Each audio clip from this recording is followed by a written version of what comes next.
Bismillahirrahmanirrahim. Assalamualaikum warahmatullahi wabarakatuh. Waalaikumsalam warahmatullahi wabarakatuh.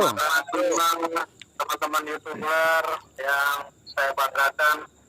Ini ada Bang Heri, ada Bang Yahya, Kisodo, Bang Freddy, ada Bang Jack, Subang Hijau. Ini sengaja saya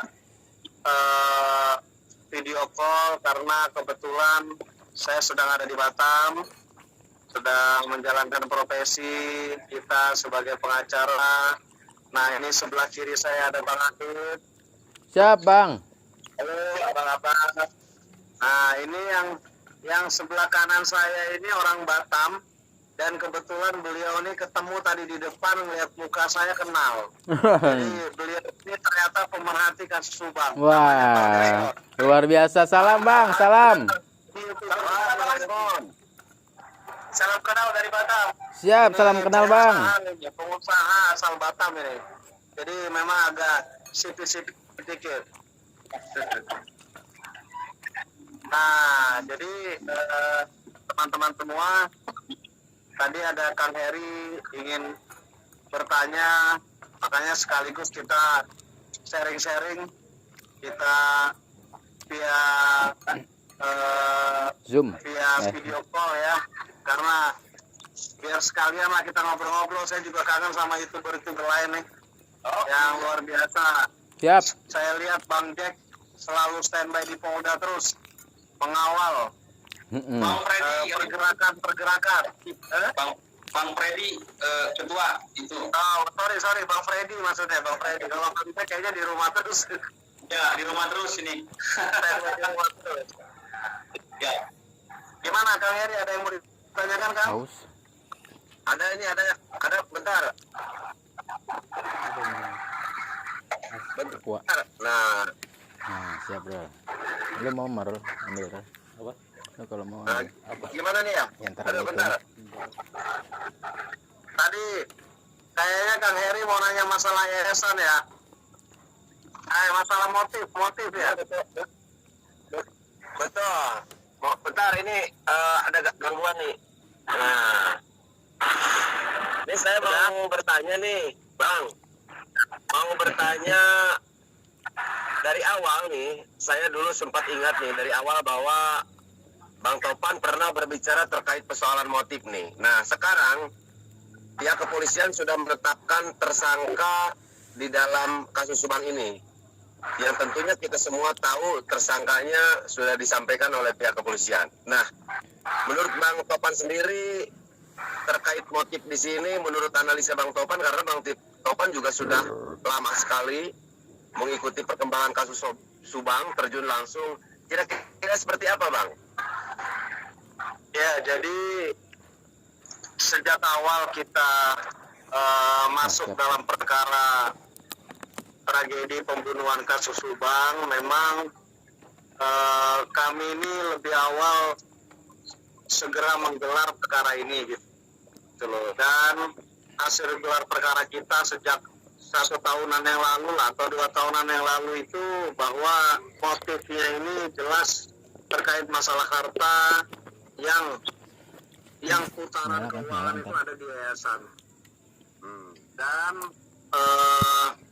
alhamdulillah dengan kejadian kita sudah berani mengantarkan Danu untuk menyampaikan kebenaran, sehingga perkara ini bisa sampai malam ini sangat viral dan sangat ramai. Kami juga sejak awal sudah menyampaikan kepada penyidik bahwa untuk bisa segera dan mendalami tentang yayasan. Jadi ada 2 hal memang yang kita sampaikan kepada penyidik kemarin. Yang pertama, kejadian di tanggal 19, di mana kejadian 19 itu ada 2 kejadian yang perlu untuk ditelusuri oleh penyidik. Yang pertama, kasus masuknya Banpol, dan di situ hari itu Danu ditugaskan untuk menjaga, sehingga Banpol itu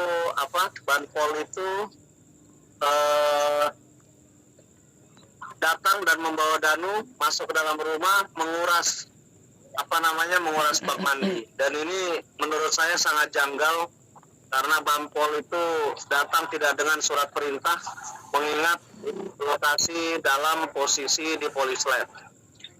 Sorenya itu ada kejadian lagi di mana penyidik beramai-ramai bersama tersangka Y bersama anak dari korban yaitu Yoris dan kakak dari tersangka Y atau adik dari tersangka Y dan beberapa polisi datang ke TKP, tetapi di media infonya hanya mengambil kucing. Nah ini juga menurut kami janggal.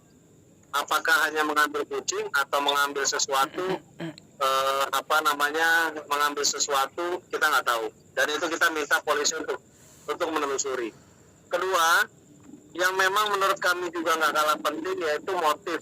Sehingga motif ini jelas menyangkut harta, jelas menyangkut yayasan.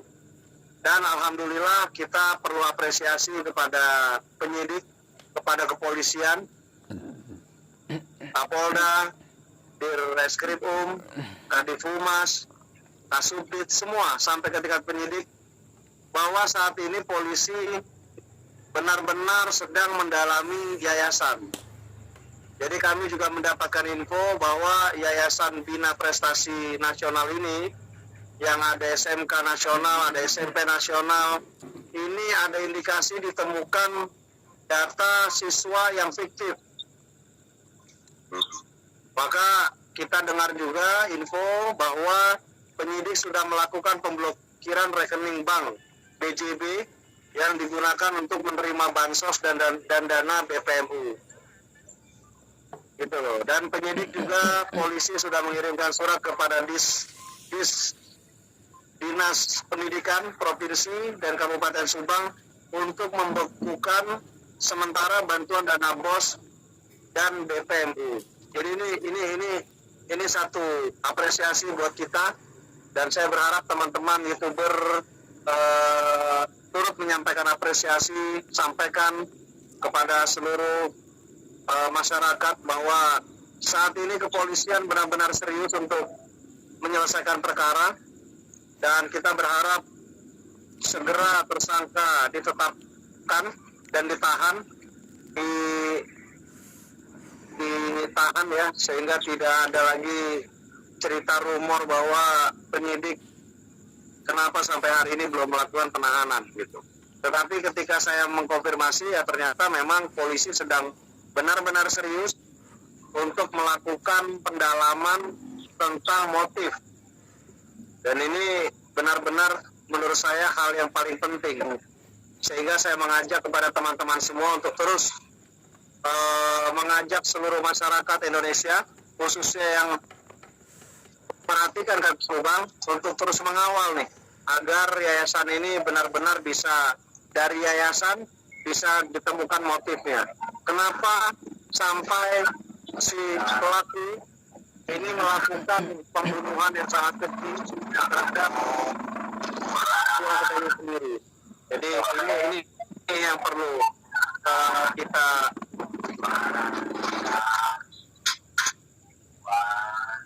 pihak kepolisian. Itu Kang Heri.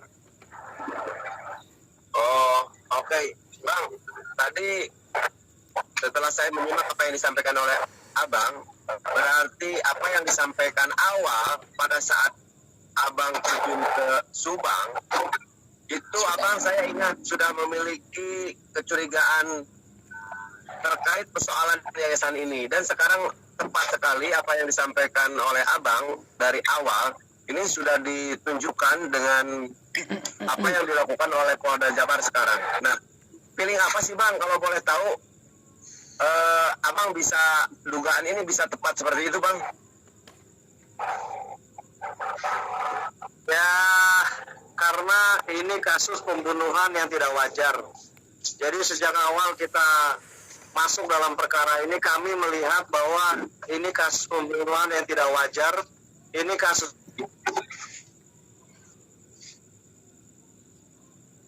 di mana anak dan ibu bisa terbunuh gitu ya, apalagi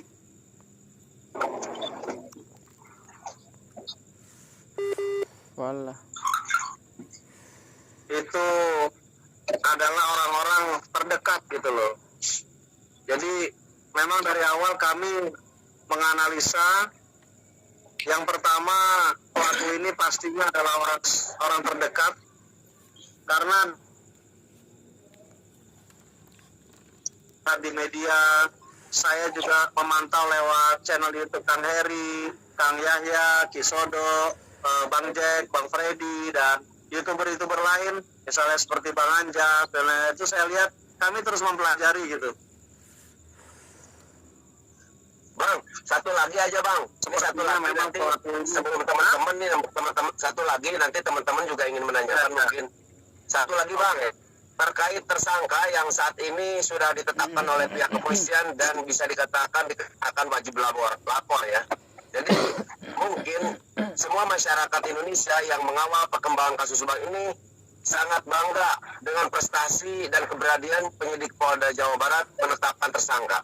Tetapi justru bukan kita mendesak ya kepada pihak kepolisian, akan tetapi kita sangat merasa khawatir bang. Keberanian yang sudah ditunjukkan oleh pihak kepolisian, terus sekarang ada tersangka yang dikenakan wajib lapor, ini takut membuat pemikiran masyarakat itu seolah polisi ragu gitu bang. Jadi mohon disampaikan kalau bisa bang ke Pak Dir nih, ya Dir Krim nih, terkait hal ini. Jadi gini Kang Heri, jadi awalnya kami juga mempertanyakan itu kepada pihak penyidik, Fajir, dan teman-teman kepolisian lah. Kenapa tersangka yang sudah ditetapkan ada 5, 3 masih di luar gitu. Ternyata setelah kami sharing dengan penyidik bahwa pendalaman ini penting kepada 3 orang ini karena ini menyangkut motif. Kita ketahui sama-sama bahwa Ibu Mimin itu adalah istri muda dari tersangka Y.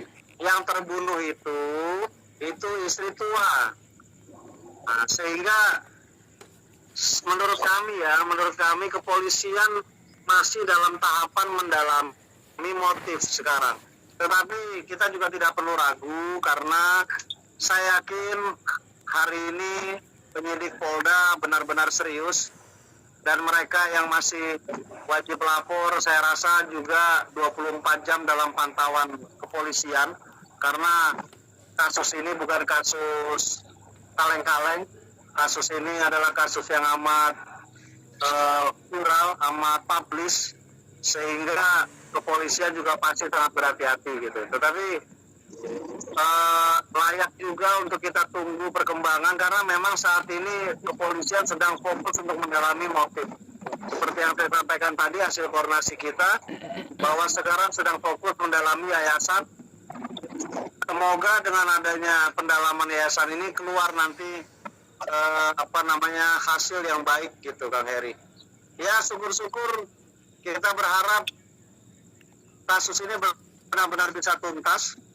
Kalau memang ada prediksi pelaku ini lebih dari 5, ya kita berharap semoga segera ketahuan dan segera ditangkap gitu Kang Heri. Karena kita kepengen polisi ini benar-benar bisa menuntaskan tugasnya sebagai instansi penegak hukum yang memang punya wewenang otoritas untuk menyelesaikan masalah hukum gitu loh di negara kita. Jadi Terima kasih bang.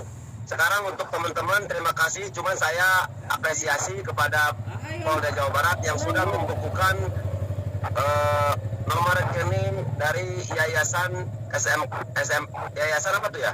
Bina Prestasi Nasional. Itu adalah keputusan yang tepat. Silakan Dan, mungkin teman-teman yang lain yang bertanya. Oke, selamat malam. Silakan. apakah dengan dibekukannya yayasan, apakah berarti yayasan sudah tidak akan beroperasional lagi? Suara Bang Freddy keputus. Ulangi Bang. Apakah dengan adanya pembekuan ini berarti yayasan tidak beroperasional lagi? Demikian Bang. Ya, kiosnya tidak beroperasi ya. Dan sampai hari ini juga kita lihat kan Kapan naruh mobilnya bang? Selamat pagi.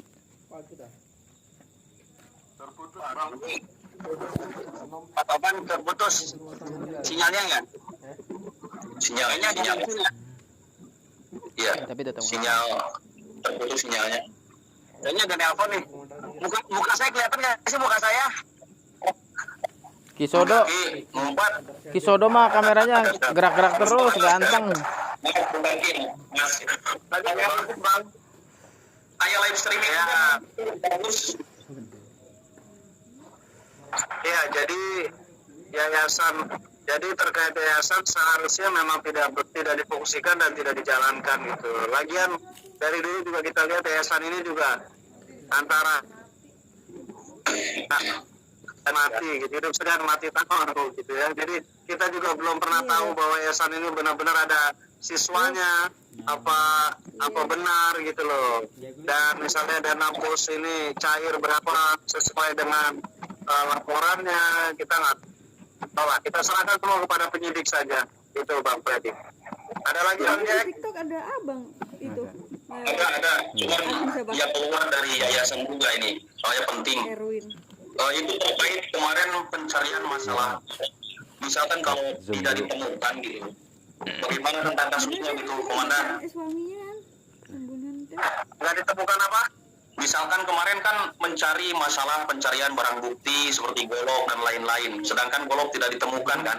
Nah ini masalah kasusnya bagaimana gitu, Komandan? Itu pertanyaan pertama. Tanggap. Ntar habis ini. Boleh kan istilahnya Apakah kasusnya terus Saya berjalan? jawab dulu ya. ikut Iya. Kayak apa sih Oke. namanya? Ikut tangkap. Menurut kami pencarian barang bukti itu kan sudah dari sejak awal kasus ini diperiksa di Polsek, di Polres, di Polda. Menurut kami sudah barang bukti itu sudah banyak gitu ya. Dan ini nih saat ini yang sedang dicari oleh kepolisian ini untuk tambahan-tambahan agar itu suaminya agar semua barang bukti atau alat bukti itu Oh iya. lengkap Iya. sempurna gitu loh. Jadi ini menurut saya dengan adanya barang bukti yang selama ini sudah dikumpulkan ditambah dengan pengakuan Danu sebagai pelaku yang sudah membuka seterang-terangnya, menurut saya itu sudah cukup ya. Hanya saya yakin polisi hari ini benar-benar ingin menyempurnakan dan menuntaskan benar-benar kasus ini ya. Kita tahu selama ini kasus ini bisa 2 tahun lebih tidak ini ya. Iya. Ke istrinya. Iya. para pelaku ini luar biasa gitu. Dua anaknya ke Iya. Masih Amel. Baik, Komandan, ini kan terkait kasus yayasan juga ya, yang sekarang lagi digembor-gemborkan, diusut oleh pihak kepolisian gitu. Nah, berarti itu pasti kena motif ya, masalah motif, harta, mungkin seperti itu. Kalau misalkan kalau misalkan terkait dengan Danu, itu yang analisaku motifnya seperti apa gitu, menurut Komandan? Ya, jadi Pemasukan badan. kalau kita bicara motif, pastinya ada kepentingan. Kalau kita bicara kepentingan, kalau memang arahnya di yayasan, berarti kepentingannya yayasan. Yayasan ini ada apa? Yayasan ini ada duitnya, yayasan ini ada dananya dan lain-lain. Nah, Danu di sini, ini menurut kami, dugaan kami dan keyakinan kami, Danu itu tidak masuk ke dalam motif. Danu itu hanya orang yang diperintah, hanya orang yang diminta melakukan sesuai perintah. Dan Danu, kalau teman-teman sangat mengenal Danu, dan orang yang mudah sekali untuk diperintah. Karena memang secara psikologis, secara kasta, Danu Iya. ini tersangkanya ini adalah keluarga yang dinilai orang dengan kasta Nanti ada koplok. Mm-mm. Jadi bakar-bakar. itu dalam pusaran motif tidak masuk. Bakar sama. Iya. Nah, itu. Hah? Tambah lagi Mas Yahya, CCTV. Mas Sodo. Ada lagi? Saya udah Mas Yahya silakan. Iya abang. Siap. Nanti kita disambung lagi. Saya ya. Ada lagi? Ya, silakan. Baik, terima kasih waktunya. Saya mau bertanya begini. Pada tanggal 19 Suaranya itu kecil Mas Yahya. kecil. Oke, saya deketin ya. Mic-nya deketin Mas Yahya. Pada tanggal 19 itu kan ada seorang banpol yang memang masuk ya, dan kemudian menyuruh Danu untuk membantu membersihkan kamar mandi itu. Artinya kan banpol juga sudah diwawancarai oleh Pak Kades dan videonya sudah tersebar. Itu kan yang menyuruh adalah Jatan Ras, kira-kira gitu ya. Nah, lalu kemudian sorenya itu kan ada saksi-saksi juga yang masuk. Dimungkinkankah bahwa ternyata pagi itu adalah pengambilan barang bukti yang memang jelas untuk menuju ke alat bukti. Misalkan sebuah contoh, ini dugaan yang menyebar alat yang dipakai para pelaku itu kan stick golf. Dah, tanggal 19 itu kan mengambil stick golf juga. Apakah mungkin yang pertama ini golok termasuk dari barang bukti pada tanggal 19 juga diambil juga gitu. Yang pertama itu dulu, Kang. Atau barang bukti yang lainnya lah ya. Iya. Semua analisa, semua dugaan menurut kami masuk di akal. Kami juga menduga bahwa tanggal 19 itu adalah waktu di mana para pengambil yang dijadikan alat untuk eksekusi gitu. Tetapi lagi-lagi ini hanya analisa kita, ini hanya dugaan kita. Ya, kita serahkan semua kepada penyidik kepolisian lah. Semoga benar-benar ada petunjuk dari dari kejadian di tanggal 19 itu, Bang Yahya. Oh, siap. Ini saya Oke, satu saya lagi dong. berdua. Satu lagi dong, Ki. Ini udah pada mandi belum tuh kok ganteng-ganteng banget. Belum. Satu lagi ya, Kang ya. Satu lagi ya. Ini ada info yang beredar dan bahkan entah ini adalah sebuah rumor atau tidak, bahwa di awal itu Pak Yosep Susi itu sudah ada pengakuan ke pihak kepolisian. Ini rumor, entah benar apa tidak ya. Bahkan kemudian di awal itu kan sudah ada pengakuan ke pihak berwajib, dan ternyata di situ ada proses negosiasi. Ini rumor ya, tapi saya punya orang yang memang menceritakan yang jelas begitu kepada saya. Nah, apakah ini adalah dugaan ini dimungkinkan bahwa tersangka tersebut memang di awal sudah mengakui dan kemudian terjadi negosiasi? Artinya ketika ini benar, dugaan ini benar, maka banyak yang terlibat gitu. Terima kasih. Oke, kita kasih kesempatan sama Bang Ahid. Siap. Baik, ini pertanyaannya, Bang. Siap, Bang Ahid. Ya, Bang. Siap. Kalau kita sampai saat ini masih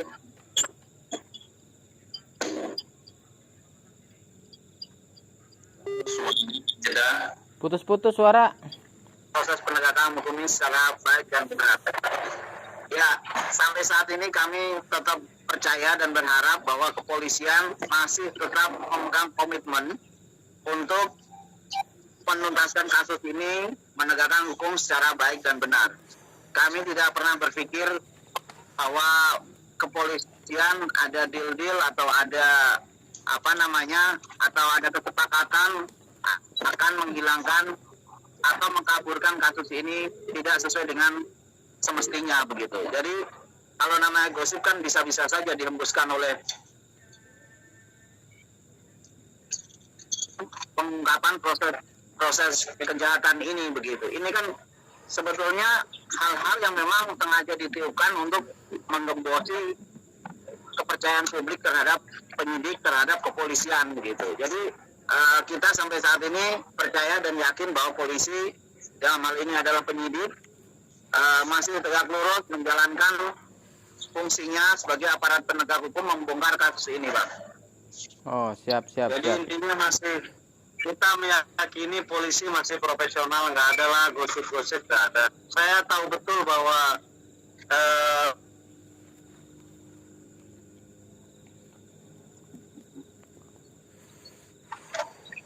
tugas kita adalah bagaimana seluruh masyarakat, seluruh teman-teman YouTuber di seluruh kita apresiasi, kita support polisi ini sampai akar-akar gitu. Ada lagi? Ya, saya cukup. Silakan.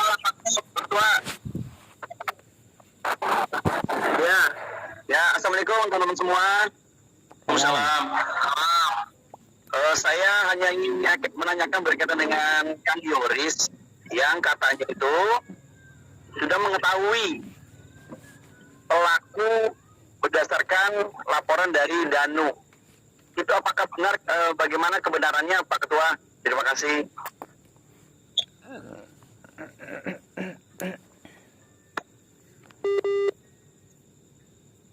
Tepatnya kita tidak tahu gitu ya, dan Danu juga ya belum pernah menyampaikan itu. Hanya yang di media kan waktu itu terkait Danu di BAP tapi tidak mau menandatangani itu saja. Iya. Ya pastinya kami akan segera melaporkan ke Polda gitu. Seperti hari ini yang kita alami, klien kita sendiri yang seharusnya kita bela gitu ya, tetapi karena memang kami mendapatkan amanah yang sangat besar dari keluarga korban dan kami merasa pembunuhan ini adalah pembunuhan yang sangat kejam.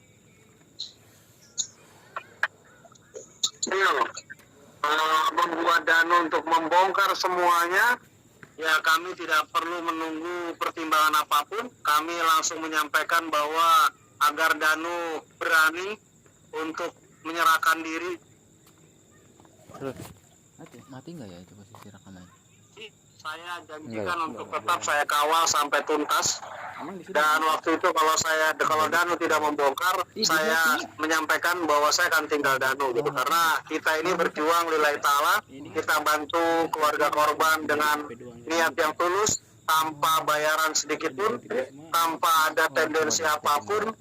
Kami benar-benar ikhlas, sehingga itu yang memotivasi kami untuk membuat Danu pada malam sebelum tanggal 16 itu untuk berkata jujur kepada kami gitu. Dan alhamdulillah sampai hari ini ya Danu komitmen, Danu rela untuk dipenjara, Danu rela untuk dijadikan tersangka demi membongkar kasus ini gitu. Jadi juga mohon kepada masyarakat Indonesia melalui para YouTuber teman-teman semua ya untuk menyampaikan bahwa apapun yang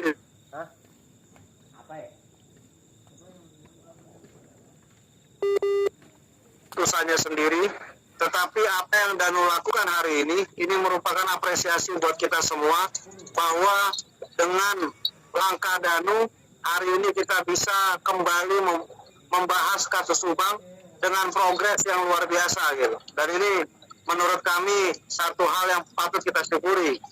Dan kita juga mohon doa kepada seluruh masyarakat agar permohonan kami untuk menjadikan Danu JC itu bisa segera dikabulkan sehingga masalah ini bisa terselesaikan. Danu bisa konsisten untuk membongkar semua kasus pembunuhan keji ini yang Danu ketahui, yang Danu lakukan, yang Danu alami. Amin. Satu lagi gitu teman-teman semua. Ada lagi? Ada satu lagi Komandan. Itu ya terkait pengakuan Danu kan yang disebutkan hanya berapa orang, 4 ya. Ada lagi nggak menurut sepengetahuan Komandan tuh info-infonya yang lain para pelakunya itu? Ya jadi itu kemungkinan juga sedang dalam pendalaman. Hanya kejadian malam itu adalah kejadian yang benar-benar sudah tersetting, sudah disetting oleh para tersangka gitu ya. Ya khususnya tersangka Y yang benar-benar dalam pengakuan Danu itu merencanakan semua, sehingga pada malam itu Danu juga tidak tahu siapa-siapa lagi yang ada di luar 5 itu karena situasi gelap dan Danu itu pulangnya duluan gitu. Baik, siap. Jadi perencanaan secara utuh itu ya kita juga khawatir Danu tidak terlalu dalam perencanaan, tetapi tugas-tugas dia, perencanaan tentang tugas-tugas dia, perencanaan untuk meyakinkan Danu bahwa tersangka Y ini benar-benar kecewa dengan korban, nah itu sudah dipola duluan gitu. Dan setelah kejadian satu hari setelah kejadian seterusnya, nah pola-pola itu sudah dimainkan semua, sehingga kita nih bingung siapa sebetulnya pelaku utama gitu. Tetapi hati nurani kita boleh tanya ke seluruh subscribernya, fansnya, pasti mereka punya analisa siapa sih dari dulu tuh yang layak jadi sama. Kita memang perlu akui strategi para pelaku luar biasa gitu, sehingga kita semuanya kena prank selama ini. Termasuk para YouTuber juga kena prank nih. Bang Jack. Oh, kecuali sudah bodoh enggak Pak Ketua? Iya. Aduh. Kena prank kita. Kecuali sudah bodoh enggak kena prank. Soalnya gini komandan, Danu hanya disuruh si A, disuruh si B, kan seperti itu. Kadang aku nggak masuk akal juga kok Danu. Aduh bisa seperti ini gitu loh. Kan hanya disuruh ke sana, disuruh ke sini gitu maksudnya. Atau memang bagian dari eksekutor atau bagaimana? Ya gini, Danu itu saat ini tersangka sebagai pelaku. Artinya kalau kita bicara porsinya Danu, ya Danu ada dalam kejadian dan sebagai pelaku, gitu loh. Tetapi kalau kita analisa dari 5 tersangka ini, yang paling lemah mentalnya, yang paling lemah pribadinya, yang paling lemah kasta ekonominya adalah Danu. Dan kita tahu juga, teman-teman mungkin juga tahu bahwa perjalanan 2 tahun kemarin itu, proses penyelidikan yang paling ekstrim dialami itu adalah Danu gitu loh. Sehingga opini ini sejak awal sudah diarahkan Danu sebagai tersangka, dan Danu tidak akan bisa mengelak karena tidak akan ada yang percaya. Nah itu modus itu memang sejak awal sudah dimainkan gitu loh. Jadi kita juga nggak tahu serangan-serangan seperti apa yang membuat mental Danu, pikiran Danu juga jadi down gitu loh. Jadi ya menurut saya sangat wajar ketika Danu diperintah A, diperintah B itu dilakukan gitu loh. Karena ya Danu memandang tersangkanya itu luar biasa. Iya. Orang hebat, kaya, olahraganya hari-hari main golf dan lain-lain, sehingga itu pandangan kan beda-beda ya gitu. Artinya untuk di jalan cagak seorang Danu yang biasa disuruh-suruh, digaji, kerja, ya pasti ketika kena doktrin seperti itu ya wajar dia mengikuti gitu. Tapi Bang, satu lagi dulu Bang, aku inget Bang. Obrolan saya waktu itu Bang Jack juga sama tuh. Abang taunya hanya pemain golf saja Bang. Padahal sebetulnya kita juga punya rekamannya. Selain pemain golf, ada dia punya permainan satu lagi Bang. Catur. Permainan catur. Ya.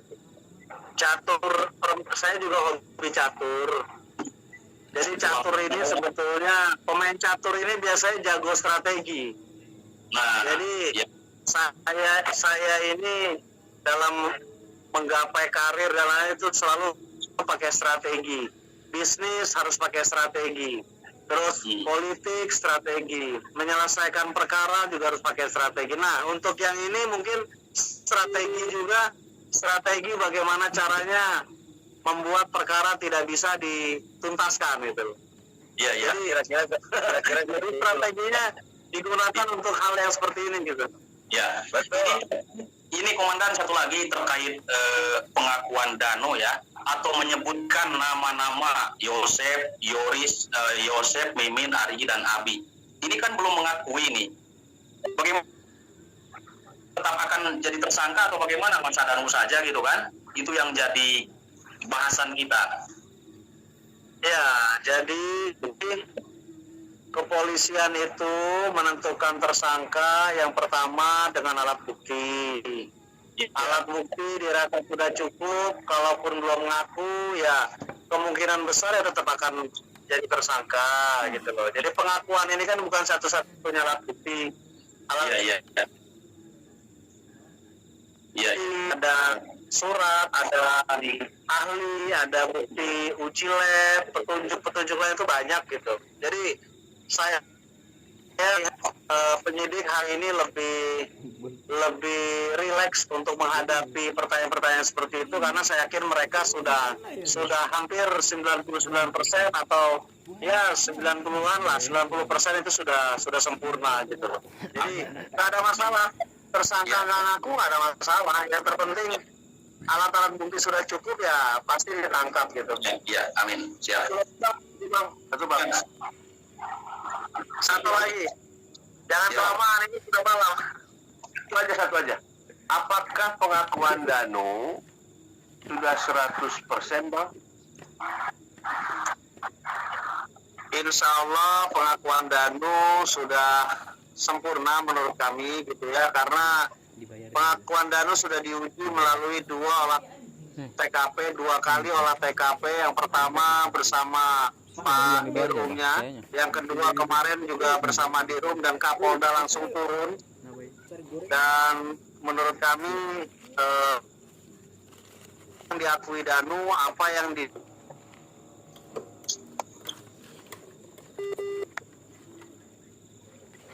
akan pada saat olah TKP dan rekonstruksi gitu. Jadi ya kita berkeyakinan insya Allah pengakuan Danu sudah yang sebenar-benarnya gitu ya. Kalaupun memang nanti ada yang ternyata ada tambahan-tambahan ya kita tetap terus menggali dan terus berharap gitu. Berharap namanya 2 tahun ya, dan Danu itu selama 2 tahun benar-benar mentalnya sudah di pola yang luar biasa. Seperti saya pernah bilang, Danu itu lebih dari 15 kali dijemput, tetapi bukan ke Polres, melainkan ke tempat-tempat yang bukan tempatnya untuk melakukan penyidikan, dan di situ ada pressure dan lain-lain. Sehingga belum lagi kita pressure melalui hal-hal yang tidak terlihat. Nah ini yang bahaya nih, wilayahnya Kisodo nih saudara. Gitu. Iya, Bang. Satu Bang, apa yang Abang sampaikan barusan, kata Abang bahwa Danu itu pernah dilakukan atau istilahnya ditanya oleh orang yang mengatakan itu pihak kepolisian, tetapi bukan pada tempatnya. Nah kalau begitu berarti perlu dilakukan pendalaman apakah betul atau tidak. Jangan sampai kalau misalkan betul itu bisa dilakukan oleh pihak kepolisian, berarti ada pelanggaran kode etik dong Bang kalau seperti itu Bang. Ya, semuanya sudah kita serahkan kepada penyidik. Kita patuh, kita taat sama penyidik. Silakan penyidik berimprovisasi, mengembangkan, mendalami dan lain-lain. Jadi hal-hal seperti ini sudah kita sampaikan semua. Mungkin sekiranya perlu buat penyidik untuk dijadikan alat bukti atau barang bukti, pasti akan ditelusuri gitu Bang Heri. Gitu. Oke, terima kasih Bang. Nah, dan yang terakhir kami juga turut mengabarkan bahwa alhamdulillah kemarin LPSK sudah hadir ke Polda, LPSK sudah ketemu langsung dengan penyidik, LPSK sudah ketemu sama Danu. Hari ini kami juga mendapatkan laporan LPSK sudah ketemu dengan Yoris, LPSK sudah ketemu dengan keluarga korban. Jadi mohon doanya semoga semoga Danu ini benar-benar bisa dibantu, disupport dengan adanya LPSK ini, karena kami ini dalam permohonan LPSK menyampaikan 3 hal. Nah, 3 hal ini biar Bang Akid yang menyampaikan. Silakan Bang Akid. Baik, ada 3 hal yang kemarin kita mintakan kepada Lembaga Pelindungan Saksi dan Korban terhadap tersangka Danu ini. Pertama adalah kewenangan LPSK untuk masalah tindak pidana pembunuhan ini ada beberapa hal. Nah, yang kita mintakan ini ada 3. Salah satunya adalah pertama, recovery mental Danu. Artinya bagaimana supaya kondisi psikisnya Danu bertambah stabil seperti semula begitu. Itu kita mintakan langsung kepada LPSK dan kemarin sudah ditindaklanjuti.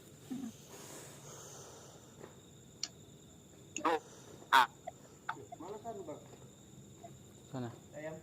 Beli gorengan. Seterusnya dan lain-lainnya begitu. Kedua, kita minta pelindungan hukum kepada LPSK supaya keselamatan ini diamankan gitu, karena Danu sebagai orang tersangka yang membongkar kasus ini resisten sekali terhadap ancaman dari pihak luar, terutama pihak-pihak yang bakal tersudut atas pernyataan Danu begitu. Nah, ketiga, kita mintakan JC, Justice Collaborator, untuk Danu atas peran dia untuk membongkar kasus ini, dan itu dimungkinkan oleh undang-undang dan dalam hal ini diberikan amanah kepada LPSK. Gitu, teman-teman. Mantap ya. Jadi 3 hal kita perjuangkan. Gitu. Siap. Jadi terima kasih teman-teman semua. Dan alhamdulillah kita sudah punya. Setelah ini kami mohon untuk bisa didorong, untuk bisa disampaikan kepada seluruh masyarakat Indonesia bahwa spirit kita untuk membongkar kasus ini harus kita gas lagi, kita tambah lagi yang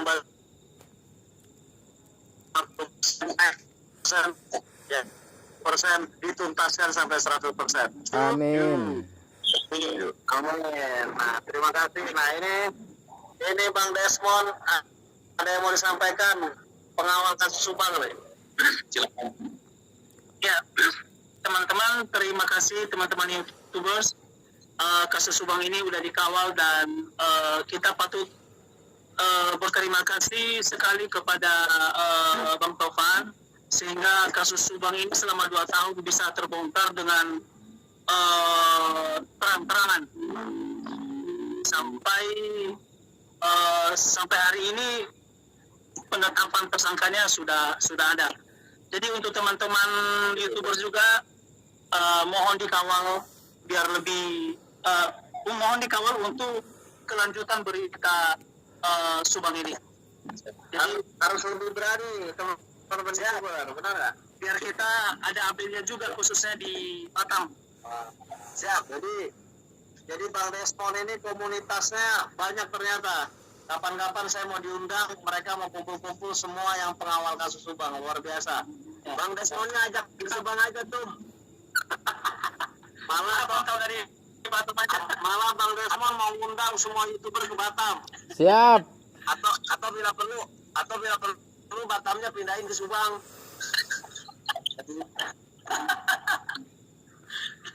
Oke, demikian teman-teman semua.